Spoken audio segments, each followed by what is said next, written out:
দুনিয়ার ফিচার, এই দুনিয়াতে বিপদ আপদ, কষ্ট, ঝুঁকি, স্ট্রাগল, পার্থক্য, অসুস্থতা, এগুলো নিয়ে আমাদেরকে টিকে থাকতে হয়। এটা দুনিয়ার ফিচার, মিলাই ফেললে হবে না। জান্নাতের ফিচার একটা, দুনিয়ার ফিচার আরেকটা। দুনিয়াতে কষ্ট থাকবে, বিপদ আপদ থাকবে। এই দুনিয়ার ফিচারটা আল্লাহ তাআলা কোরআনের একটা আয়াতে খুব চমৎকার ভাবে উল্লেখ করেছেন। ফেরাউনের বয়ে দেশ ত্যাগ করলেন, মিশর থেকে মাদিয়া। আবার আল্লাহর আদেশে যখন ফিরে আসলেন, আবার ফেরাউনের সাথে তর্ক বিতর্ক, যুদ্ধ। একটা রাত আল্লাহ নবী মুসা আলাইহিস সালাম শান্তি মতো মিশরে ঘুমাতে পারে নাই। একটা রাত শেষ পর্যন্ত এই ফেরাউন মুসা আলাইহিস সালামকে ধাওয়া করেছে। ফেরাউনের ধ্বংসের আগ পর্যন্ত সে মুসা আলাইহিস সালামকে ধাওয়া করেছে। তার মানে মুসা আলাইহিস সালাম এই বিপদ আপদ, পরীক্ষা, এগুলো থেকে মুক্তি পান। সম্মানিত সুধী, আমরা এই পৃথিবীতে খুব অল্প একটা সময়ের জন্য, একটা ট্রানজিট পিরিয়ড কাটানোর জন্য বেসিকলি আমরা এই পৃথিবীতে এসেছি। আমরা কি চিরকাল এই পৃথিবীতে থাকবো বলেন তো? না, একটা ট্রানজিট পিরিয়ডে আমরা এসেছি, আবার চলে যেতে হবে। এই যে আমাদের জীবন, এই জীবনের জন্য বিপদ আপদ, পরীক্ষা, স্ট্রাগল, এটা অনিবার্য, এটা হবেই। বিপদ নাই, কষ্ট নাই, আপদ নাই, অনিশ্চয়তা নাই, স্ট্রাগল নাই, এমনকি কেউ আছে এখানে? কেউ কি হাত তুলে বলতে পারবেন যে আমার জীবনে কোনো বিপদ নাই, অথবা আমার জীবনে কোনো দুঃখ নাই, কষ্ট নাই, কোনো স্ট্রাগল নাই, কোনো রিস্ক নাই? এরকম সৌভাগ্যবান কেউ আছেন এখানে? তাহলে জীবনের জন্য পরীক্ষা, এটা অনস্বীকার্য, হবেই হবে পরীক্ষা। পৃথিবীর জীবনটাই এমন, এভাবেই এই লাইফকে ডিজাইন করা হয়েছে। পরীক্ষা থাকবে, এখানে বিপদ থাকবে, এগুলো উত্তীর্ণ হয়ে আপনাকে যেতে হবে। চির সুখ চির শান্তি এটাই পৃথিবীতে হয় না। চির সুখ এবং চির শান্তির জায়গা হচ্ছে জান্নাত। চির সুখ এবং চির শান্তি কোথায়? এটা জান্নাতের বৈশিষ্ট্য। চির সুখ চির শান্তি, টেনশন নাই, ঝামেলা নাই, পরীক্ষা নাই, বিপদ নাই, রিস্ক নাই, স্ট্রাগল নাই। এটা হচ্ছে দ্য ফিচার্স অফ জান্নাত, জান্নাতের ফিচার। কিন্তু সমস্যা বাদে তখন যখন জান্নাতের ফিচার আমরা দুনিয়ায় খুঁজি। যেটা পাবো আমরা জান্নাতে, এটা খুঁজি কোথায়? এই তখনই সমস্যাবাদ। And this is the main problem.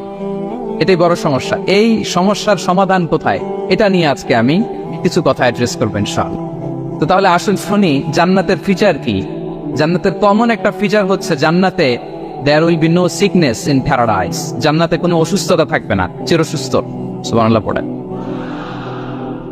চিরসুস্থ চির সবল, কেউ অসুস্থ হবে না জান্নাতে।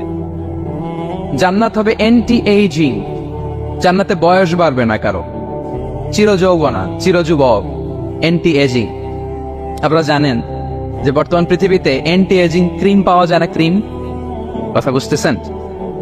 অ্যান্টি এজিং ক্রিম পাওয়া যায়। তারা বলে এই ক্রিম মাখলে চামড়ায় ভাঁজ পড়ে না। এটার দাম আছে কিন্তু অনেক। অ্যান্টি এজিং ক্রিম লাগায়, শ্যাম্পু ইউজ করে, অ্যান্টি এজিং অয়েল আছে, এটা দিলে নাকি চামড়ায় ভাঁজ পড়ে না। ইভেন ভারতের অনেক বড় একজন ব্যবসায়ী মুকেশ আম্বানি, নাম শুনছেন যে তার ছেলের বিয়ে হয়ে গেল? তো এই মুকেশ আম্বানির স্ত্রী নীতা আম্বানি, সে কিছুদিন আগে এক বটল গোল্ড ওয়াটার খেয়েছে, gold water, and it's cost $60,000। $60,000 দাম এক বোতল গোল্ড ওয়াটারের। কেন? ফর অ্যান্টি এজিং, যাতে বয়সের ছাপ গালে না থাকে। এখন বলেন, এভাবে কি আমাদের বয়সকে ধরে রাখা সম্ভব এই পৃথিবীতে? সম্ভব না, কারণ এই ফিচারটা দুনিয়ার ফিচার না, এটা জান্নাতের ফিচার। সুবহানাল্লাহ পড়ে। তাহলে জান্নাতে কেউ অসুস্থ হবে না। জান্নাত হবে চির যৌবন, চির যৌবনা। ওখানে আমরা যুবক থাকবো, প্রত্যেকে 33 বছরের যুবক যুবতী হয়ে জান্নাতে ঢুকবো। বিষ্ণু ইসলাম বলেন, আহলুল জান্নাতি জুরদা ওয়া মুরদা ওয়া আবনাউ সালাসিন ওয়া সালাসিন। জান্নাতে যারা যাবে শুভ্র দাড়িবিহীন, প্রত্যেকে হবে 33 বছর বয়সের। ওই যে 33 বছর বয়সে একবার ঢুকলেন, আর বয়স বাড়বে না, ওইটাই চিরকাল ওই বয়স পাবে। জান্নাতের আরেকটা ফিচার হচ্ছে নো ফ্রাস্ট্রেশন, কোনো চিন্তা নাই, দুশ্চিন্তা নাই, হাইপার টেনশন নাই, সজীব প্রাণবন্ত। সুবহানাল্লাহ। জান্নাতের আরেকটা ফিচার হচ্ছে there is no expiry date in Jannat. Expiry date আছে? জান্নাতে যে ঢুকবো 7 দিনের জন্য চেক ইন, নাকি চেক ইন কয়দিনের জন্য? 7 দিন 10 দিন পরে চেক আউট করে ফেলবে এরকম, নো এক্সপায়ারি ডেট। আজীবন একবার এন্ট্রি পেলে বের হওয়ার টেনশন নাই। আল্লাহু আকবার। তাহলে no expiry date, rather it's eternal. আজীবন থাকবেন, খালিদিনা ফিহা, চিরকাল থাকবেন। এবং জান্নাতের সবচাইতে গুরুত্বপূর্ণ ফিচার হচ্ছে there will be no death in Jannat. জান্নাতে আপনার আর মৃত্যু হবে, মৃত্যুর বিদায় হবে, তার মানে আপনি অমর হবেন। তাহলে আপনি চির সুস্থ, চির সবল হবেন জান্নাতে, চির যুবক থাকবেন, প্রাণবন্ত থাকবেন, আপনি অমর হবেন, আপনি জান্নাতে মরবেন না। জান্নাতীরা যখন জান্নাতে যাবে ফেরেশতারা ডেকে বলবে, ইয়া আহলাল জান্নাতি ইন্না লাকুম আন তাসিহু ফালা তাসকামু আবাদা। জান্নাতীরা চিরকাল সুস্থ থাকবা, অসুস্থ হবা। ইন্না লাকুম আন তাশিব্বু ফালা তাহরামু আবাদা, তোমরা শাবাব থাকবা, বুড়া হবা না। ওয়া ইন্না লাকুম আন তাহিয়াউ ফালা তামুতু আবাদা, চিরকাল বেঁচে থাকবা, মরবা না। এবং সেদিন জান্নাতে মৃত্যু দেয়া হবে, মৃত্যু দেয়া হবে। ইউতাল মাউতু বিকাবশিন আমলাহ, একটা ছাগলের আকৃতিতে মৃত্যুকে আনা হবে। ফায়ুযবাতুল মাউত, মৃত্যুকে জবাই দেয়া হবে। এবার জান্নাতীরা তাকিয়ে থাকবে, ফেরেশতারা বলবে, ইয়া আহলাল জান্নাতি খুলুদুন ফালা মাউত, এ জান্নাতীরা চিরকাল এই জান্নাতেই থাক। তাহলে জান্নাতের ফিচার পাইছেন। এখন কোন বোকা যদি এই ফিচার দুনিয়ায় খুঁজে পাবে না, কারণ দুনিয়ার ফিচার আলাদা। দুনিয়ার ফিচার কি?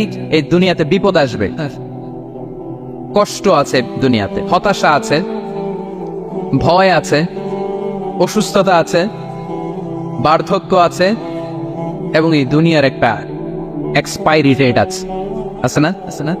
দ্য ডে ইউ ডাই, যেদিন আপনি মারা যাবেন, এটা আপনার এক্সপায়ারি ডেট। চলে যেতে হবে। এই পৃথিবীতে মৃত্যুর অস্তিত্ব আছে। সবকিছু থমকে দিয়ে, আপনাকে চমকে দিয়ে মৃত্যু চলে আসবে, ঠিক কিনা বলেন? হ্যাঁ। তাহলে এগুলো হচ্ছে দুনিয়ার ফিচার। এই দুনিয়াতে বিপদ আপদ, কষ্ট, ঝুঁকি, স্ট্রাগল, পার্থক্য, অসুস্থতা, এগুলো নিয়ে আমাদেরকে টিকে থাকতে হয়। এটা দুনিয়ার ফিচার, মিলাই ফেললে হবে না। জান্নাতের ফিচার একটা, দুনিয়ার ফিচার আরেকটা। দুনিয়াতে কষ্ট থাকবে, বিপদ আপদ থাকবে। এই দুনিয়ার ফিচারটা আল্লাহ তাআলা কোরআনের একটা আয়াতে খুব চমৎকার ভাবে উল্লেখ করেছেন, সেটা দিয়েই আমি আলোচনা শুরু করেছি। আল্লাহ তাআলা ইরশাদ করছেন, ওয়ালা নাবলুওয়ান্নাকুম বিশাইইম মিনাল খাউফি ওয়াল জু'i ওয়া নাকসিম মিনাল আমওয়ালি ওয়াল আনফুসি ওয়াস সামারাত ওয়া বাশশিরিস সাবিরিন। আল্লাহ তাআলা বলছেন, অবশ্যই আমি তোমাদেরকে পরীক্ষা করব, ভয় দিয়ে, ক্ষুধা দিয়ে, সম্পদের ঘাটতি দিয়ে, আতঙ্ক দিয়ে, প্রাণনাশ দিয়ে, ফল ফসলের হানি দিয়ে পরীক্ষা করব। কিন্তু এই পরীক্ষায় যারা উত্তীর্ণ হবে, যারা সবর ইখতিয়ার করবে, ওয়াবাশশিরিস সাবিরিন, ধৈর্যশীলদের জন্যই হচ্ছে সুসংবাদ। আলহামদুলিল্লাহ পড়েন। তাহলে সম্মানিত সুধী, আমরা বুঝতে পারলাম এই পৃথিবীর ফিচার হচ্ছে এখানে বিপদ থাকবে, বিপদ ছাড়া কেউ থাকবে না। স্ট্রাগল থাকবে, কষ্ট থাকবে, ঝুঁকি থাকবে, রিস্ক থাকবে, এবং নানা ধরনের বিপদ আপদ দিয়ে আল্লাহ তাআলা আমাদেরকে পরীক্ষা করবেন। এটা মাস্ট, এটা আমাদের মাইন্ডসেটে নিয়ে নিতে হবে। মাইন্ডসেটে এটা ক্লিয়ার থাকতে হবে। চির সুখ, চির শান্তি এই দুনিয়াতে মিলবে। কোথায় মিলবে তাহলে এটা? তাহলে বিপদ আসবেই, আপদ আসবেই, পরীক্ষা থাকবেই আমাদের জীবনে। তবে ইন্টারেস্টিংলি মজার বিষয় হচ্ছে, পরীক্ষাটা এক একজনের এক এক রকম। পুরো পৃথিবীটা একটা পরীক্ষা ক্ষেত্র, কিন্তু কারো প্রশ্নপত্রের সাথে কারো প্রশ্নপত্রের কোনো মিল নাই। সুবহানাল্লাহ। আমার পরীক্ষা একরকম, আপনার পরীক্ষা আরেক রকম, ওই ভাইয়ের পরীক্ষা আরেক রকম, ওনারটা আরেক রকম। সবাই পরীক্ষার্থী, কিন্তু কারো প্রশ্নপত্রের সাথে কারো প্রশ্নপত্রের কোনো মিল নাই। কারোর জন্য পরীক্ষা হচ্ছে সে খুব অসুস্থ, প্রচন্ড অসুস্থতা, তার জন্য পরীক্ষা। ক্যান্সারের রোগী, দুরারোগ্য ব্যাধি, ডক্টর বলছে 4th স্টেজে চলে আসছে, কয়েক মাস বাঁচতে পারে, এটা তার জন্য পরীক্ষা। আবার কারো দেখবেন যে খুব একটা অসুস্থতা নাই, অসুস্থতার ঝামেলা নাই, কিন্তু তার দারিদ্রতা আছে, তার আর্থিক অনটন, এটা তার জন্য পরীক্ষা। আবার কারো দেখবেন অসুস্থতাও নাই, দারিদ্রতাও নাই, তার দাম্পত্য জীবনে সমস্যা আছে না নাই? অনেকের দেখবেন এগুলো কোনোটাই সমস্যা না, তার ছেলে কথা শুনে না, মাদকাসক্ত, মাদকাসক্ত, রিহ্যাবে পাঠায়, আবার আসে, আবার গাঁজা খাওয়া শুরু করে, আসে না নাই বলেন? দেখেন তার পরীক্ষাটা আবার আলাদা। অনেকের দেখবেন মেয়ে বাবার কথা শোনে না, আবার অনেকের দেখবেন যে ব্যবসায় সমস্যা, লসের পর লস, লাভ উঠাতে পারে না। তাহলে পরীক্ষা ছাড়া, বিপদ আপদ ছাড়া দুনিয়াতে কেউ নাই, কেউ নাই প্রিয় ভাইয়া। এটা আমাদের মাথায় রাখতে হবে। পরীক্ষা আপনাকে দিতেই হবে, পরীক্ষা দিয়ে দিয়েই নিজেকে প্রমাণ করতে হবে। আর এক একজনের পরীক্ষাটা এক এক রকম, কারো পরীক্ষার সাথে কারো পরীক্ষার কোনো মিল থাকবে না। তো মাঝে মাঝে আমরা এটা ভুলে যাই। আল্লাহ তাআলা কালামে পাকে রিমাইন্ডার দিয়ে আমাদেরকে স্মরণ করিয়ে দিতে চান যে এই পৃথিবীতে আসলে তোমরা এসেছো পরীক্ষা দিতে। এটাই জীবনের বড় বাস্তবতা। আমাদের জীবনে যত হতাশা, আমাদের জীবন নিয়ে যত অভিযোগ, আমাদের মনে যত কষ্ট, আমাদের হৃদয়ের ভেতরে যত অস্থিরতা, তার মূলে হচ্ছে এই সমস্যা যে আমরা ভুলেই গেছি আমরা পরীক্ষা দিতে আসছি। এটা যদি ভুলে না যান, এটা যদি আপনার মাইন্ডসেটে থাকে যে পুরো জীবনটা একটা পরীক্ষা, তাহলে দেখবেন কোনো কিছু আপনাকে কাবু করতে পারবে না। আপনি হতাশ হবেন না, জীবন নিয়ে আর অভিযোগ থাকবে না, আপনি ভেঙে পড়বেন না, সব অভিযোগ হতাশা দূর হয়ে যাবে। তারপর বুঝতে পারলাম পরীক্ষা আপনাকে দিতেই হবে। পরীক্ষা দেয়া ছাড়া এই পৃথিবী থেকে চলে যাওয়ার কোনো চান্স বা সুযোগ আমাদের কারো নেই। সূরাতুল আনকাবুতে আল্লাহ তাআলা এই কথাটা আরো চমৎকার ভাবে বলেছেন। আল্লাহ তাআলা ইরশাদ করছেন, আহাসিবান নাসু আইয়ুতরাকু আইয়াকুলু আমান্না ওয়া হুম লা ইফতানুন ওয়ালাকাদ ফাতান্নাল্লাযীনা মিন ক্বাবলিহিম ফালা ইয়া'লামান্নাল্লাহু আল্লাযীনা সাদাকু ওয়া লা ইয়া'লামান্নাল কাযিবিন। আল্লাহ বলেন, মানুষ কি ভেবেছে সে শুধু বলবে আমি ঈমানদার আর তাকে আমি জান্নাতে ঢুকাই দেব? না, কখনো না, কোশ্চিনকালেও না। বরং পূর্ববর্তীকালে যারা পৃথিবীতে এসেছিল তাদেরকে আমি পরীক্ষায় নিয়েছি, পরীক্ষা করেছি, এবং তাকেও ঈমানের প্রশ্নে সে সত্যবাদী না মিথ্যাবাদী পরীক্ষা দিয়ে দিয়ে নিজেকে প্রমাণ করতে হবে। ঠিক কিনা বলেন? পরীক্ষা দিয়ে আপনাকে প্রমাণ করতে হবে। এবং এই পরীক্ষার ব্যাপারটা, এটা যে শুধু আমরা সাধারণ মানুষ আমাদের জীবনে দুঃখ বিপদ পরীক্ষা, এমনটা না। এই পৃথিবীর সবচেয়ে শ্রেষ্ঠ মানুষ যারা ছিলেন তাদেরকে আল্লাহ পরীক্ষা নিয়েছেন। বলেন তো, পৃথিবীতে সবচাইতে শ্রেষ্ঠতম মানুষ কারা? সবচাইতে শ্রেষ্ঠ ভালো মানুষ কারা ছিল পৃথিবীতে? বলেন তো, নবীরা। আওয়াজ করে বলেন তো কারা? তো বলেন তো, নবীদের জীবনে পরীক্ষা ছিল কি ছিল না? হ্যাঁ ছিল, বেশি না কম? বিষ্ণু ইসলামকে জিজ্ঞাসা করা হলো, আইয়ুন নাসি আশাদ্দু বালাআন ইয়া রাসূলুল্লাহ, হে আল্লাহর রাসূল, এই পৃথিবীতে কাদের জীবনে পরীক্ষা বেশি? বিষ্ণু ইসলাম বললেন, আল আম্বিয়া, নবীদের জীবনে। আল আম্বিয়া সুম্মাল আমসাল ফাল আমসাল, সবচাইতে জীবনে পরীক্ষার সম্মুখীন সবচাইতে বেশি হয়েছেন নবীর। তারপরে নবীদের পরবর্তী অবস্থান যাদের, সিদ্দিকীন যারা, সোহাদা যারা, সলিহিন যারা, আল্লাহওয়ালা যারা, তাদের জীবনে পরীক্ষা বেশি। ইউবতালার রাজুলু আলা হাসাবি দীনি, ব্যক্তির দিনদারি যত বেশি তার জীবনে আল্লাহর পরীক্ষাও তত বেশি।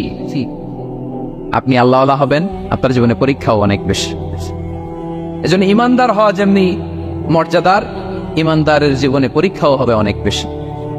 এবং পরীক্ষা যত বড়, খেয়াল রাখতে হবে, মন খারাপ করার কোনো সুযোগ নেই। পরীক্ষা যার জীবনে যত বড়, সেটাতে সফল হতে পারলে ওটার প্রতিদানও বড়। পরীক্ষা যত বড়, এটাতে সাকসেস হইতে পারলে এটার রিওয়ার্ডও তত বড়। বিষ্ণু ইসলাম বলেন, ইযামুল জাযাই মাআ ইযামিল বালা, বালা যত বড় জাযাও তত বড়, প্রতিদানও তত বড়। কারণ নবীদের জীবনে যদি খেয়াল করেন, দেখবেন যেই নবীর জীবনে পরীক্ষা যত বেশি, সেই নবীর জীবনে সফলতাও তত বেশি। সাইয়েদানা ইব্রাহিম আলাইহিস সালামের কথাটা একটু খেয়াল করেন তো, বলেন তো ওনার জীবনে পরীক্ষা কেমন ছিল, বেশি না কম? ওনার জীবনের পরীক্ষা থেকেই তো আমরা এই শব্দটা ব্যবহার করি, আমরা বলি অগ্নি পরীক্ষা। কি বলি? মানে আগুনে নিক্ষেপ করা হয়েছে সাইয়েদানা ইব্রাহিম আলাইহিস সালামকে, তাও স্বাভাবিক ভাবে না, উলঙ্গ করে, নেকেট করে ওনাকে অপমানিত করবার জন্য ওনার গায়ের জামা কাপড় খুলে উলঙ্গ অবস্থায় আল্লাহর খলিল সাইয়েদানা ইব্রাহিম আলাইহিস সালামকে অগ্নিকুণ্ডে নিক্ষেপ করা হয়েছিল।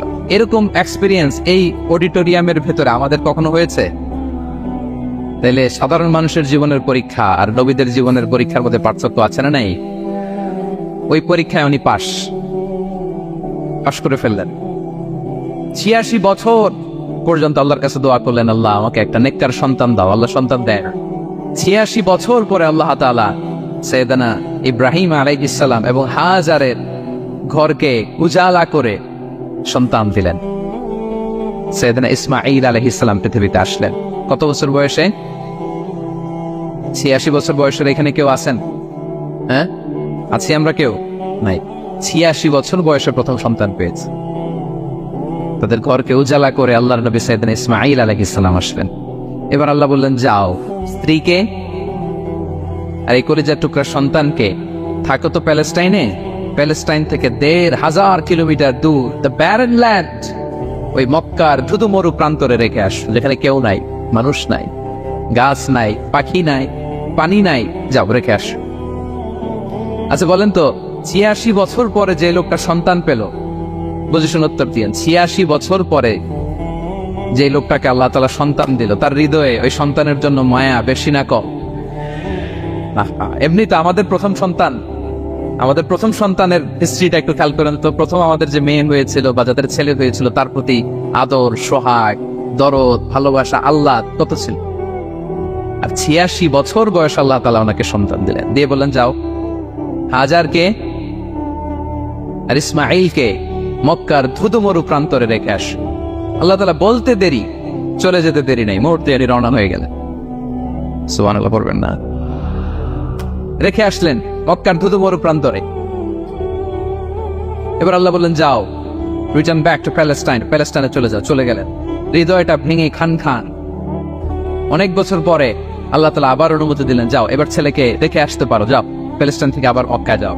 সাইয়েদনা ইব্রাহিম আলাইহিস সালাম প্যালেস্টাইন থেকে আবার ১,৫০০ কিলোমিটার পথ পাড়ি দিয়ে, এখনকার মতো ফ্লাইটে যায় নাই, গাড়িতেও না, উটে করে। কিসে করে? উনি যে কতবার মক্কা থেকে ফিলিস্তিন এসেছেন আর গিয়েছেন, কোনো ইয়ত্তা নাই। গেলেন, এবার ছেলেটা হাসতে পারে, দৌড়াতে পারে, একটু একটু কথা বলতে পারে, আব্বা আব্বু ডাকতে পারে। কেমন মায়া লাগে বলেন তো? মায়া ভালোবাসায় যখন টইটম্বুর, ঠিক ওই মুহূর্তে আল্লাহ বললেন, ছেলেকে জবাই করো, জবাই করো ছেলেকে। আল্লাহ তাআলা বলতে দেরি করেছেন, আল্লাহর আদেশ পালনে 1 সেকেন্ডও তিনি দেরি করেন নাই। ছুরি চালালেন, জান্নাত থেকে দুম্বা নিয়ে আসা হল।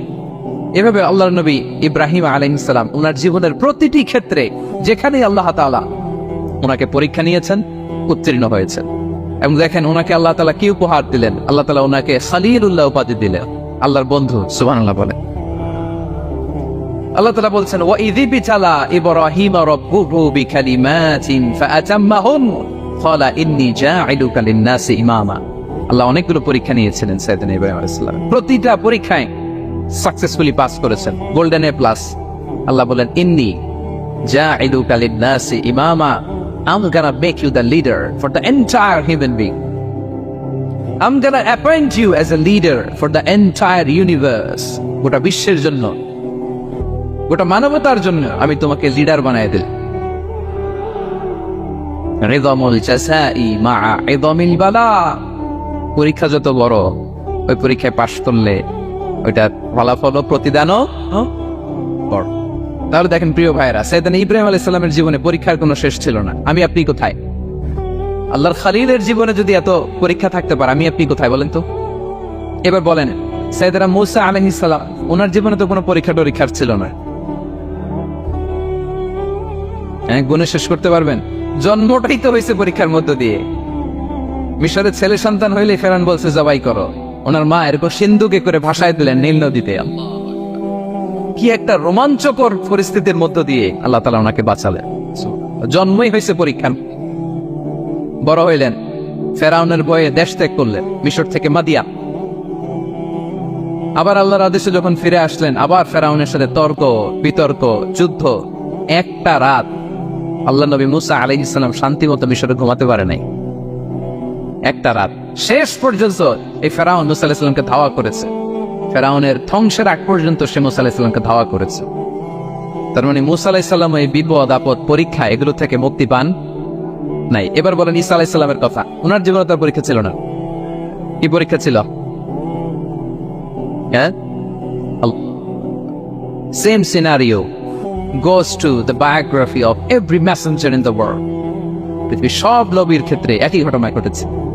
সাইয়েদনা ঈসা আলাইহিস সালাম দাওয়াত যখন দিলেন, ওনার বিরোধিতা শুরু হলো, ওনাকে হত্যার ষড়যন্ত্র হলো, ইভেন কি ওনাকে মারার জন্য বনি ইসরায়েলেরা উদ্ধত হলো, জানে বাঁচবার জন্য পালালেন, এক ঘরে ঢুকলেন, চারদিক দিয়ে ঘেরাও করলো, উনি দরজা জানালা লাগাই দিলেন।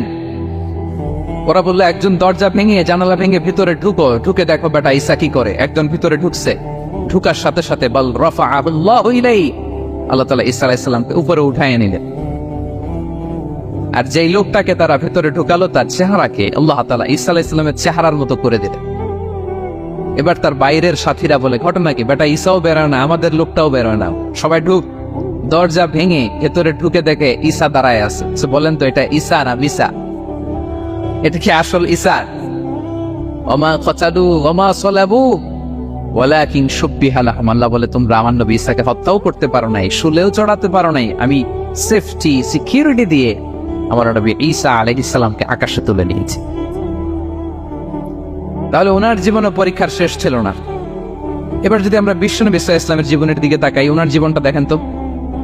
আমাদের পেয়ারা নবী বিশ্বনবী মুহাম্মদুর রাসূলুল্লাহ সাল্লাল্লাহু আলাইহি ওয়াসাল্লাম, ওনার জীবনে কি স্ট্রাগল ছিল? স্ট্রাগল মাক্কি জীবনের কথা যদি একটু খেয়াল করেন, দেখেন তো 3 বছর শিয়াবে আবি তালেবে জেল খেটেছেন, না খেয়েছিলেন।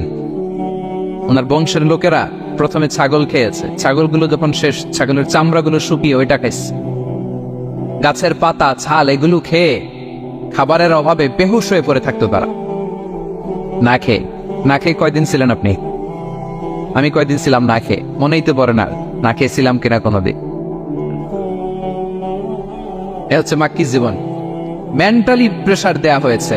বিশ্বনবীর চাচা আবু লাহাব তার 2 ছেলে উতবা আর উতাইবা, এদের সাথে বিয়ে দিয়েছিলেন 2 মেয়ের। যখন দাওয়াত দেওয়া শুরু করলেন 2 মেয়েকে ডিভোর্স দিয়ে দিল। দেখেন একটা বাবার জন্য প্রাপ্তবয়স্কা মেয়েকে যখন উঠায় নেওয়ার আগে ডিভোর্স দেয়, তার মানসিক অবস্থাটা কেমন থাকে বলে?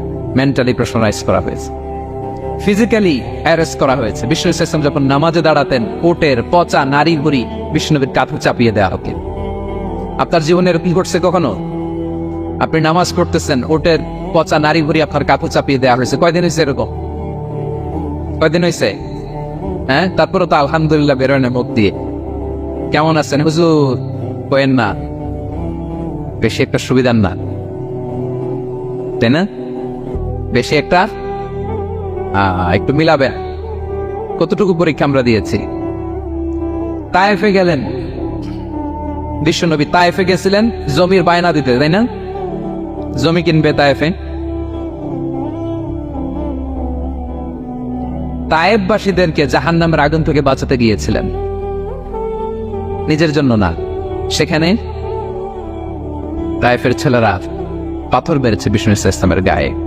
এত শুভ্র দেহ ছিল, চেহারা ছিল, বিষ্ণুবীর গা দিয়ে ঝরঝর করে রক্ত ঝরেছে। ফিজিক্যাল হ্যারাসমেন্টের শিকার হয়েছেন বিষ্ণু ইসলাম। যখন যেদিন বিষ্ণু ইসলামকে হত্যার ষড়যন্ত্র করা হলো, আল্লাহ তাআলার আদেশে তিনি মক্কা থেকে মদিনায় হিজরত করলেন।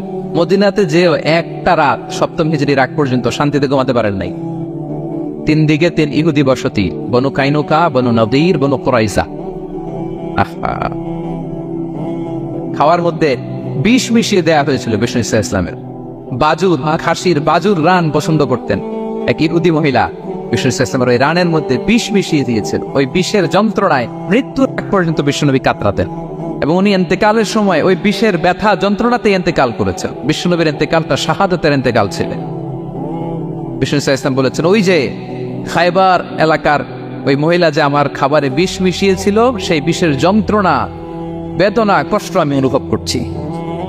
খেয়ে না খেয়ে দিন প্রচারের কাজে নিজেকে দিয়েছ বিলিয়ে, তায়েফের কাফিরেরা চিনল না সে আলো, দুষ্ট ছেলেদের পিছু দিল লেলিয়ে। পাথরের আঘাতে ক্ষত বিক্ষত হয়ে সারা শরীর থেকে রক্ত ঝরে। হে রাসূল তোমাকে ভুলি আমি কেমন করে, হে রাসূল তোমাকে ভুলি আমি কেমন করে। হাজার ব্যথা বেদনার পরে ফিরে আসনি তুমি আপন ঘরে। দিনের আলো তুমি ছড়িয়ে দিতে চলে গেলে মদিনায় মক্কা ছেড়ে। হে রাসূল তোমাকে ভুলি আমি কেমন করে। হে রাসূল তোমাকে ভুলি আমি কেমন করে। ঠিক কিনা বলেন? একটা রাত শান্তির ঘুম তিনি দিতে পারেন নাই। প্রিয় ভাইয়েরা, তাহলে আমরা কি বুঝলাম? বিশ্বনবীর জীবনও পরীক্ষা ছিল কি ছিল না? আমাদের উপায় আছে? আমরা বাঁচতে পারবো এই বিপদ আপদ পরীক্ষা জঞ্জাল থেকে? বাঁচতে চাইলেও বাঁচতে পারবো? পারবো না।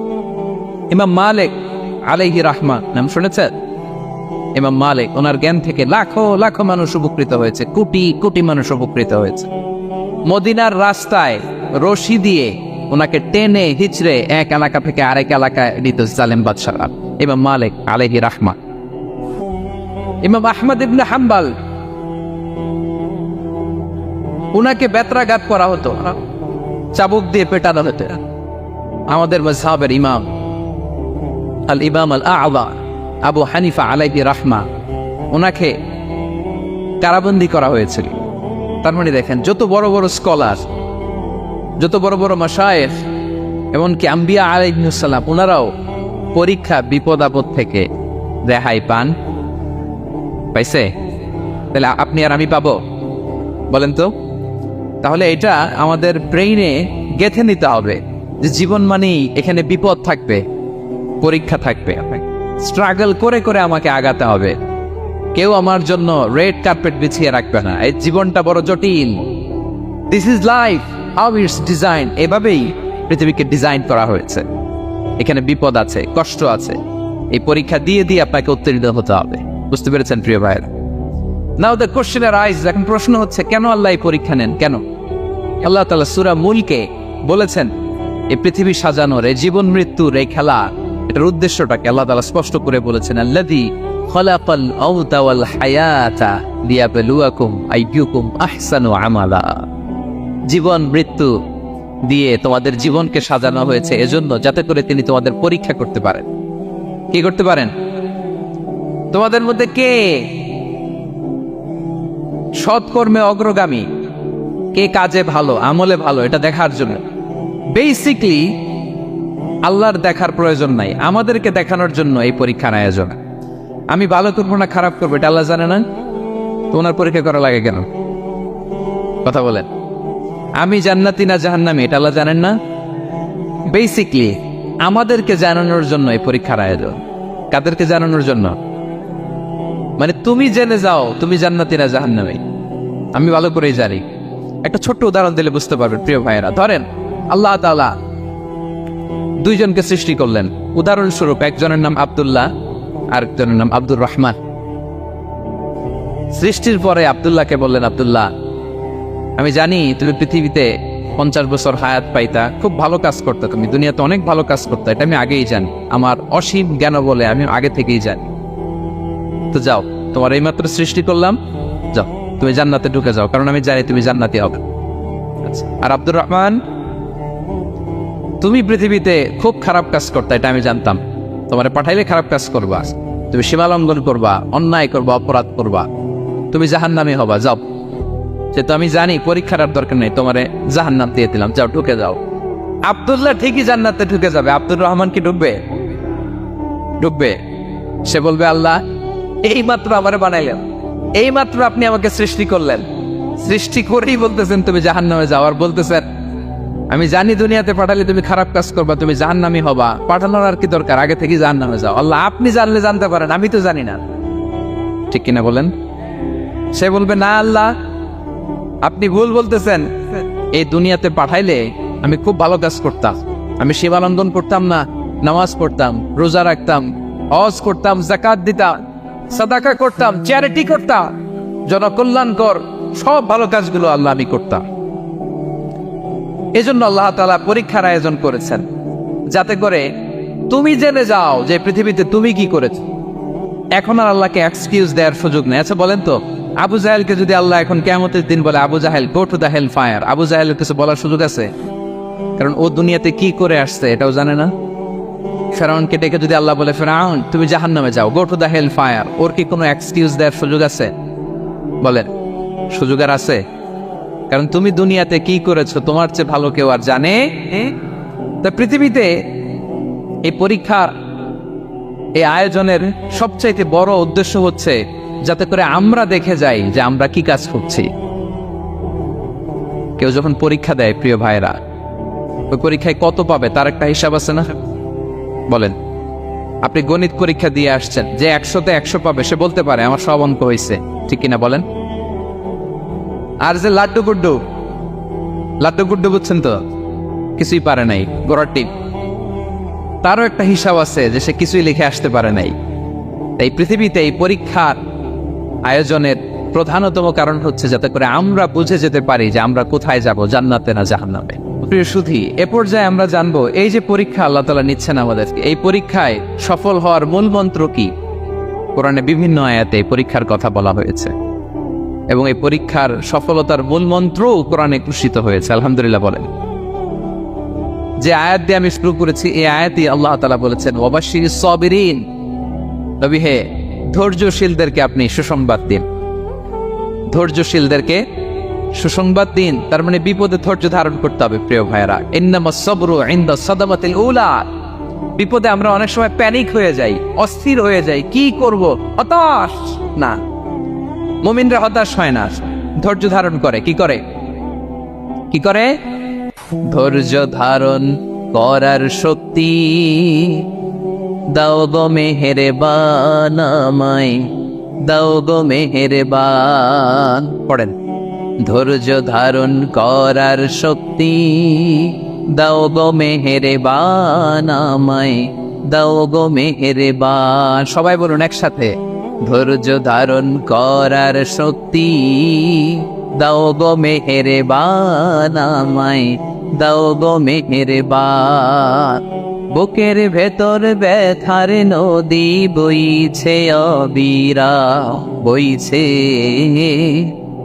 বইছে অবিরা। পড়ো, ধৈর্য ধারণ করার শক্তি দাও গো মেহেরবান আমায়, দাও গো মেহেরবান। পড়েন আমিন। আল্লাহ যেন বিপদে আমাদেরকে ধৈর্য ধারণ করার তৌফিক দান করে। প্রিয় ভাইয়েরা, ধৈর্য এটা এমন একটা গাছ যে গাছের সারা গায়ে কাটা, কিন্তু এই গাছের ফলটা বড় সুস্বাদু। আই রিপিট, আমি আবারও বলছি, ধৈর্য এটা এমন একটা গাছ যে গাছের সারা গায়ে কাটা, কিন্তু ফলটা বড় মিষ্টি, ফলটা বড় সুস্বাদু। সবাই ধৈর্য ধারণ করতে পারেন।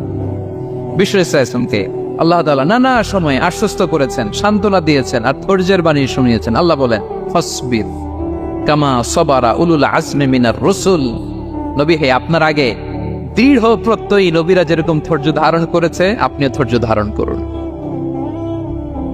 সূরাতুল মুজাম্মিল আল্লাহ তাআলা বলছেন, ওয়াসবির আলা মা ইয়াকুলুনা ওয়াহজুরহুম হাজরান জামিলা। ওরা যাই বলুক আপনি ধৈর্য ধারণ করুন, ওদের কথাকে ইগনোর করুন। Just ignore what they are saying to you. যা বলে আপনি জাস্ট ইগনোর করেন। ওরা বিষ্ণু ঈসা ইসলামের মনোবলকে ভেঙে দেওয়ার জন্য কখনো বিষ্ণু ঈসা ইসলামকে কবি বলে গালি দিত। কবি কি বলতো?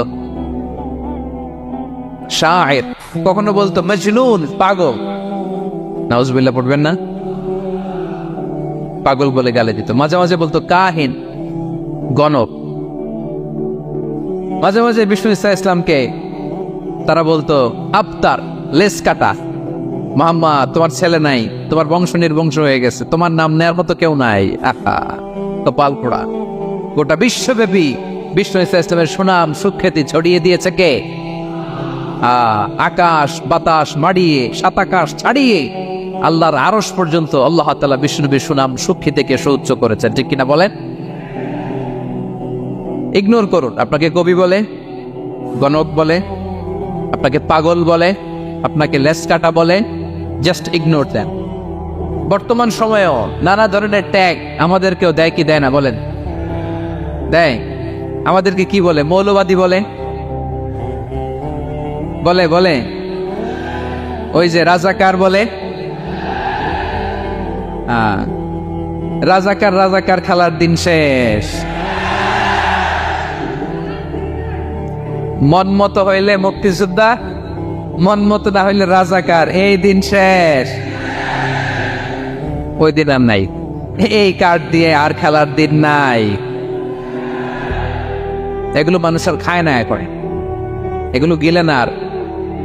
সাধারণ মানুষ বড্ড সচেতন। দেখেন, কালের বিবর্তনে, সময়ের আবর্তনে একই পরিক্রমা আমাদেরকেও ট্যাগিং করে, আমাদেরকে মৌলবাদী বলে, ব্যাকডেটেড বলে, রাজাকার বলে, জঙ্গি বলে, যুদ্ধাপরাধী বলে, আছে না এরকম? ওয়াসবির আলা মা ইয়াকুলুন, নিজের সাথে মিলায় নেন, যা বলে ধৈর্য ধারণ করো। ওয়াহজুরহুম হাজরান জামিলা, জাস্ট ইগনোর দ্যাট, ভালোভাবে ইগনোর করেন, খালাস, সালাম দিয়ে কেটে পড়েন। তাহলে প্রিয় ভাইরা, এই বিপদ আপদ আমাদের পিছু ছাড়বে না, পিছু ছাড়বে না। নবীদের পিছু ছাড়ে নাই, আমরা কোথায়? আমরা আর কি? বিপদ আমাদেরকে ধৈর্য ধারণ করতে হবে, মনোবল হারাইলে হবে না। দেখেন বিশ্বনবী কিভাবে আপনাদেরকে সান্ত্বনা দেয়। বিশ্বনবী বলেন, আজাবান লি আমরিল মুমিন, মুমিনের ব্যাপারটা বড় আশ্চর্যজনক। ফাইন্না আমরাহু কুল্লাহু লাহু খাইর, মুমিনের জীবনে যা ঘটে সবটাই খাইর, সবটাই কল্যাণ। ইন আসাবাতহু সাররাহু শাকারা ফাকানা খাইরাল্লাহ ওয়া ইন আসাবাতহু দাররাহু সাবারা ফাকানা খাইরাল্লাহ। মুমিনের জীবনে যদি সুখ আসে তাহলে মুমিন শুকরগুজার হয়, এটা তার জন্য ভালো। আর যদি মুমিন জীবনে দুঃখ আসে তাহলে সে সবর ইখতিয়ার করে, এটাও তার জন্য ভালো। সুবহানাল্লাহ। তাহলে দেখেন, আমরা হয় সুখে থাকি নয় দুঃখে থাকি, ঠিক কিনা বলেন? তাহলে সুখের সময় আমরা শুকর করি, কি করি? শুকর গুজার হই। শুকরিয়া করাও একটা ইবাদত, শুকরিয়া করাও কি? আর দুঃখের সময় আমরা সবর করি, সবর করাটাও একটা। তাহলে আমাদের পুরো জীবনটাই ইবাদত, পুরো জীবনটাই সুখের সময় শুকর আর দুঃখের সময় সবর। আওয়াজ করে বলেন, সুখের সময় শুকর আর দুঃখের সময়। এই দুই ইবাদত মুমিন জীবনে চলমান, কন্টিনিউয়াস, একটা উইন উইন সিচুয়েশন। কি বল? উইন উইন হয়ে গেল না? যেই পরিস্থিতিতেই থাকে আমাদের জন্য লাভ। আল্লাহু আকবার। তাহলে প্রিয় ভাইয়েরা, এটাই জীবনের বাস্তবতা। সবর আমাদেরকে ইখতিয়ার করতে হবে, হতাশ হওয়া যাবে না। অনেকে আমরা অল্পতে হতাশ হই। এই যে আমরা ধৈর্য ধারণ করছি, এর ফল পাচ্ছি না। দীর্ঘ দেড় দশক ধরে ধৈর্য ধারণ করছেন না আপনারা? এখন মুক্তি, স্বাধীনতা, বিজয় এনে দিয়েছে কে? ধৈর্য ধারণ করো। ধৈর্যের যে ফলাফল, এটা বড় মিষ্টি। ধৈর্য এমন একটা গাছ, এই গাছের সারা গায়ে কাটা, কিন্তু এর ফলটা বড় সুস্বাদু, এর ফলটা বড় মিষ্টি।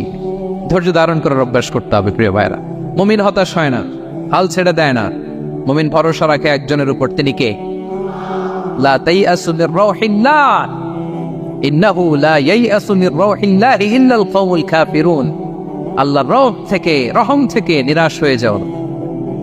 কাফির ছাড়া, অকৃতজ্ঞ ছাড়া কেউ আল্লাহর রহ থেকে, আশা থেকে নিরাশ হয় না। শয়তানের সবচেয়ে বড় মিশন হলো আমাদেরকে হতাশ বানানো, এটা খেয়াল রাখবে।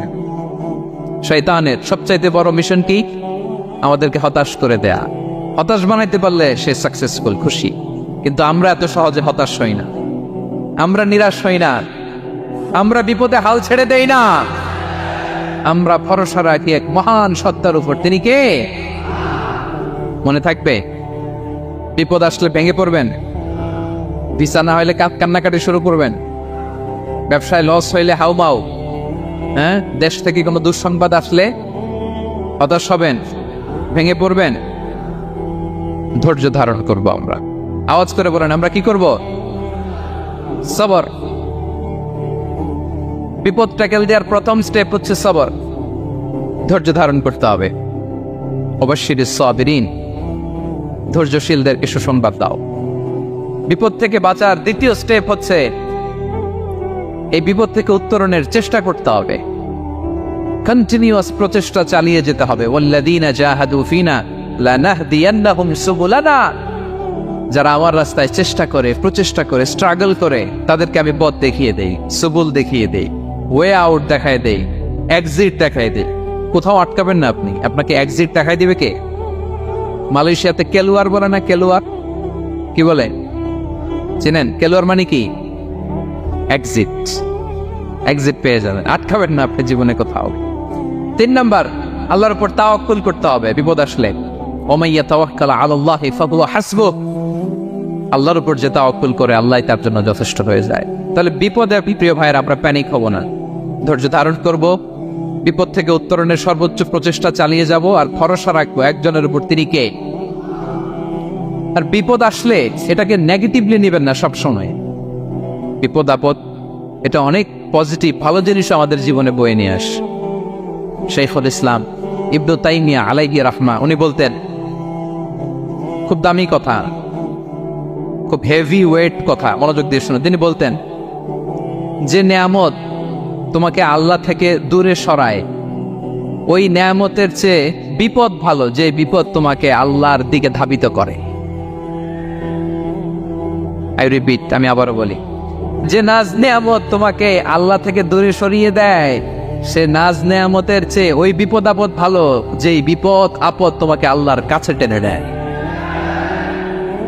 তাহলে বিপদ আপদ আসলে আপনি হতাশ হবেন, আর কখনো দুঃখ করবেন?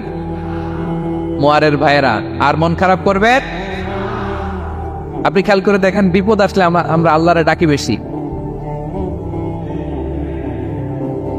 যখন অসুস্থ আপনি খেয়াল করেন তো, আল্লাহ আল্লাহ তুমি ছাড়া বাঁচানোর কেউ নাই, আল্লাহ আল্লাহ তুমি হেফাজত করো, আল্লাহ তুমি সুস্থ করে দাও। যখন লাইফ থ্রেট, দেখেন আপনি গুম হয়ে যেতে পারেন, আপনার কারাবন্দি করতে পারে, এরকম একটা বিপদের মধ্যে আছেন, তখন খেয়াল করেন তো আল্লাহর সাথে আপনার কানেক্টিভিটি, রিলেশনশিপটা কতটা ডেভেলপ হয়। কারণ বিপদে পড়লে আমরা আল্লাহরে ডাকি বেশি। তাহলে বিপদ আপদেরও কিছু পজিটিভ সাইড বা দিক আমাদের জীবনে আছে না নাই? অনেক পজিটিভ দিক আছে, কয়েকটা শেয়ার করি। 1 নাম্বার, আল্লাহ 1 নাম্বার পজিটিভ সাইড তো বললাম, ইমাম ইবনু তাইমিয়া যেটা বললেন। এরপরে হচ্ছে মাঝে মাঝে আল্লাহ তাআলা আমাদের মর্যাদাকে আপগ্রেড করতে চায়, এলিভেট করতে চায়। আপনি ধরেন কোন একটা এয়ারলাইন্সের রেগুলার প্যাসেঞ্জার টিকিট কাটেন, মাঝে মাঝে হঠাৎ করে দেখবেন কাউন্টারে গেলে তারা বলে, you are upgraded to business class, অথবা you are upgraded to first class. যেহেতু রেগুলার প্যাসেঞ্জার, অনেক মাইলস জমা হয়েছে, আপগ্রেড করে দেয়। আল্লাহ তাআলা মাঝে মাঝে চায় তিনি আমাদের মর্যাদাকে, র্যাঙ্ক, এটাকে আপগ্রেড করবেন, কিন্তু আমার যে আমল আখলাকের অবস্থা, ওইটা দিয়ে ওই আপগ্রেড র্যাঙ্কে যাওয়ার সুযোগ নাই। বুঝতেছেন কথা? আল্লাহ চায় আমার লেভেল একটু আপ করতে, কিন্তু আমার আমলের যে অবস্থা, এতে আমি ওখানে যাই না। তখন আল্লাহ কিছু বিপদ আপদ দিয়ে, পরীক্ষা দিয়ে বান্দাকে টেস্ট করে। ওই পরীক্ষায় যদি উত্তীর্ণ হন, সাথে সাথে আল্লাহ তাআলা আপনার লেভেল বা র্যাঙ্ক আপগ্রেড করে দেয়। সুবহানাল্লাহ পড়বেন না? তাহলে লাভ না লস? আওয়াজ করে বলেন, লাভ না লস? মুমিন জীবনের সব লাভ। যত বিপদ আপদ আপনাকে স্পর্শ করে, প্রতিটাতেই আপনার জন্য কল্যাণ। বিষ্ণু ইসলাম, মা ইউসিবুল মুসলিমা মিন নাসাবিন ওয়ালা ওয়াসাবিন ওয়ালা হাম্মিন ওয়ালা হুজনিন ওয়ালা আযান ওয়ালা গাম্মিন হাত্তা শাওকাতি ইউশাকুহা ইল্লা কাফারাল্লাহু বিহা খাতায়া। আপনার জীবনে যত দুঃখ, যত যন্ত্রণা, যত টেনশন, যত অ্যাংজাইটি, যত ইনজুরি, এমনকি গোলাপ ফুল পাড়তে যে ওখানে যে কাটা বাঁচছে, বরই খেতে যে বরই গাছে ওঠার পরে যে একটা কাটা বিঁধছে আপনার হাতে, এর কারণে আল্লাহ তাআলা আপনার গুনাহ মাফ করে দেয়। সুবহান। তাহলে বিপদ আপদ দিয়ে আল্লাহ বান্দার মর্যাদাকে আপগ্রেড করে। বিপদ আপদে ফেলে আল্লাহ তাআলা বান্দার পাপ মোচন করে। বিপদ আপদ দিয়ে আল্লাহ তাআলা বান্দার শাস্তি মওকুফ করে। এমন পাপ করছেন, এটার জন্য শাস্তি বরাদ্দ হয়ে গেছে, কিন্তু আল্লাহ তাআলা ওই শাস্তি থেকে মাঝে মাঝে আপনাকে বাঁচাতে চায়, তখন কিছু বিপদ দিয়ে বান্দারে পরীক্ষা করে। উত্তীর্ণ হলেই আল্লাহ তাআলা ওই শাস্তিকে মওকুফ করে দেয়। তাহলে আসুন সামারি করি, পুরো আলোচনাটার সামারি করি। 1 নম্বর সামারি হচ্ছে বিপদ আপদ, পরীক্ষা, স্ট্রাগল, কষ্ট, এটা সুন্নাতুল্লাহি ফিদ দুনিয়া, এই দুনিয়ায় আল্লাহর সুন্নাত, এর বাইরে কেউ যেতে পারার, ইভেন নট দ্য মেসেঞ্জার্স, নবীরাও। আজকের আলোচনায় শুনছেন না নবীদের জীবন দিয়ে কি গেছে, ups and downs, test and trial, নবীরাও না। তাহলে এটা আমাদের মাইন্ডসেটের সাথে সেট আপ করে নিতে হবে যে অতীতে, বর্তমানে, ভবিষ্যতে বিপদ আপদ মুক্ত এই পৃথিবীতে কেউ থাকবে না। পারবেন? হ্যাঁ, এটা মাইন্ডসেটে নিয়ে নিতে হবে যে এটাই জীবন, বিপদ আপদ দিয়ে আল্লাহ পরীক্ষা করবেন।